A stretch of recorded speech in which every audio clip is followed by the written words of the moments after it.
My belief is that what they did is they left us a message in a bottle, and that message is, I am somebody. I am important. I left this magnificent, beautiful piece of architecture so that one day somebody might say, tell me about the people who actually built this place. A three-story home in Iberia Parish built on the backs of enslaved African Americans in the early 1800s. The easy road for a white person is to get rid of it, and then there's no culpability. Now owned by New Orleans native Liz Creel, Albania Mansion and its bell offer a glimpse into the dark history of the Deep South. We have to take the hard road. We can't look away. It's a sad reminder of the enslaved being called in from the field. And so we decided to create a plaque that would remind people where they are and what they're seeing. Crowds are expected to gather at Albania Mansion this weekend for the third annual Creole Festival and Gumbo Cook-Off.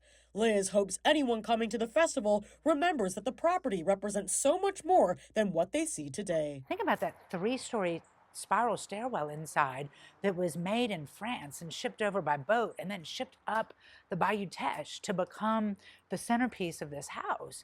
It's extraordinary, but it also represents something terrible. But if we burn it down, or if we put a big do not enter on it, or we hide it away, then all of the lessons are lost. 100% of the money raised will benefit the City of Genneret's refurbishment project. It is free admission to get in. Please come out and enjoy. But there will be tickets available to purchase to do the pony rides and stuff for the children's area, and for the gumbo and for the drinks. We are in over 196 countries and territories, which is really exciting for us. That famous hot sauce bottle, seen around the world. The Tabasco brand was born right here in Iberia Parish on Avery Island. Avery Island is the home of Tabasco sauce. We have been producing Tabasco sauce here on the islands for over 150 years, since 1868. Founded by Edmund McElhenney, the Tabasco brand has grown from one original red pepper sauce into a family empire with a total of 9 flavors. I spoke with McElhenney's corporate hospitality coordinator, Mackenzie Trahant, who says the Tabasco grounds on Avery Island are a must-see. We have a museum, we have a gift shop, and then we have our 1868 restaurant that has some really, really good Southern cooking. And then we have our self-guided walking tour, and then we've recently opened up a VIP guided tour to where you will have a tour guide to do the walk with you to give you a little bit more of that history. Learning about Tabasco's cultural influences, seeing the salt barrels and bottling building, I really became fond of the McElhenney name and everything they've done to put Iberia Parish on the map. Something that's special about Tabasco is we age all of our red sauce for 3 years. Now labeled in 36 languages and put on tables across the globe, McElhenney Tabasco has become a staple not only for Louisianians, but for anyone looking to crank up the heat. I mean, I think it means a lot to the community. We try to give back to the community as much as possible because we started here and our home has been very good to us, and we plan to push that back out into the community.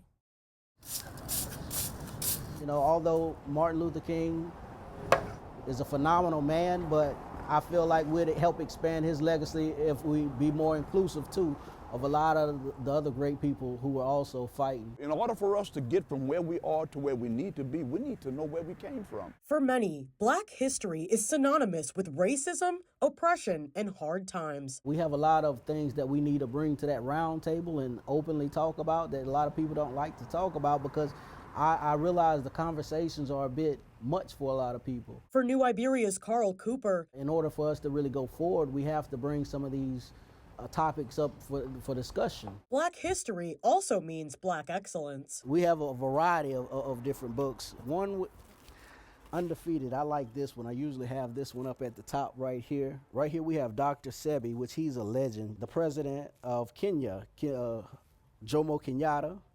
He was very inspirational. Since 2017, he's been running this Afrocentric business on Hopkins Street, DeBerry Fresh Market. It's actually a representation that a Black business in the community that can come and represent something holistic and healthy, also community-based, where we have fresh foods grown out the garden. Just a couple blocks away, Cooper took me to see his garden where he pulled fresh turnips, collard greens, and mustard greens for a customer. I decided to learn how to plant and grow my own food so I could feed myself and that ultimately led me to helping to feed my community. This Saturday, the community will come together again for the 5th annual Dr. Martin Luther King Jr. Parade. The parade again will be starting at the Boys and Girls Club right down Pershing Street, across from Star Pilgrim Baptist Church, one of the oldest black or African American church within this area. Reverend Wilfred Johnson and Mr. Cooper want everyone in the community to come out and celebrate black excellence in the name of Dr. King. Within having his day to celebrate, we have so many other people who represented, who walked and marched right alongside him and before him even. You know, a lot of people who paved the way. It's the largest sinkhole in the United States. Beneath the water of Lake Penure lies a sunken piece of history. The water began to rush in and it took off and started to do this swirl thing, almost like a toilet going down a drain. Amy Gary used to conduct tours on the Rip Van Winkle property and told me the story of how the sinkhole formed. Diamond Crystal, who had owned the salt company after Jefferson Island Salt, they gave permission to a Texas oil company to do a little drilling in the lake when it was originally over there. They mistakenly hit the salt domes. According to Gary, the oil drill pierced the bottom of the lake, creating a funnel that drained the lake into the salt mines, destroying them forever. It took with it barges. It swallowed up this lake. It became this huge lake, for one, because it swallowed up 65 acres of this property. It swallowed down a home. And actually, the Dalton Canal had to flow backwards to fill it all back in. The chimney of the home still stands above water today, serving as a reminder of that sinkhole from November 20th, 1980. We love gardens and we love coasts, and so we thought we would drive up the coast towards Louisiana. Jean and her husband Jim are visiting from Beaumont, Texas.